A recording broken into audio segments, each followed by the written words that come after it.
नमस्कार। मैं आप लोग के सामने एक भोजपुरी में कजरी है जो कि यूपी का मशहूर कजरी होती है आ रही हूँ। अगर आप लोग को वीडियो पसंद आए तो वीडियो को लाइक और इसी तरह वीडियो देखने के लिए सब्सक्राइब और शेयर कीजिएगा। री में झिम खोलना के बड़िया पिया भी देश में जई है नारी में झिम खोलना के बड़िया पिया भी देश में जई है ना।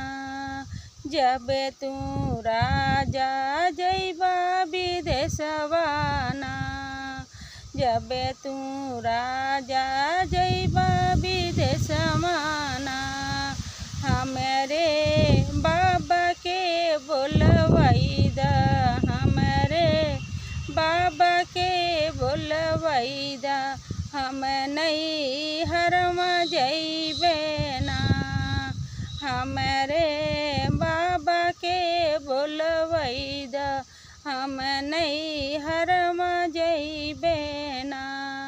जब तू धनिया जइबू नहीं हरमाना, जीतन जब तू धनिया जइबू नहीं हरमाना, जितना लागल बा लागतिया ओतना देई के जायाना।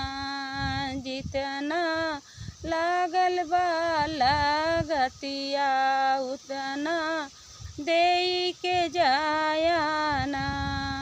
जब तू राजा ले बारू पैयाना, जब तू राजा ले बारू पैयाना, जैसन बाबा घर में रहली वैसन करके हो जाया ना।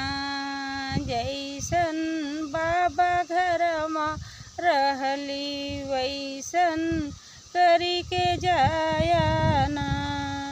जैसन बाबा घर में रहलू वैसन नहीं तू होबू ना। जैसन बाबा घर में रहलू वैसन नहीं रोबू ना। लेके गोदिया में लालनमा मनसा पूरन करबू ना। लेके गोदिया में बालकवा मनसा पूरन करबू ना।